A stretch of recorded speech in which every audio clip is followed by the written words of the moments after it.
Okay, so we've got our window out here ready to be cleaned. The simplest and best way to clean these windows is just with some simple dish soap, something that's not too aggressive, no abrasive like scrubbers or anything like that. You want to be careful with the vinyl not to scratch it or scuff it up. So what we've got here is just a kind of tub of warm water with a drop of Dawn dish soap in there. So what I'm going to do is I'm going to get this rag kind of wet and just wipe the front side of the window. Clean off any kind of debris, dust, whatever might be on there, any fingerprints or anything like that. Give it a nice wipe.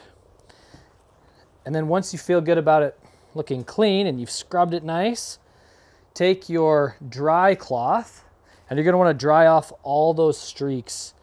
Once you do that, and the drying is quite important because if you don't, it's going to dry with streaks on it. So you're going to definitely want to make sure you dry it. So get it nice and dry, looking crisp and clean. And then after that, beautiful, perfect. Now you can do the same thing onto the other side. So flip the window over, same thing. You don't need like a ton of water on there. Nice little wipe down here. Get off all the dust and grime. And then, again, dry it off. Get your dry rag out, dry it off all the way to the edges. And then there you go. A nice, clean, dry window. Crystal clear.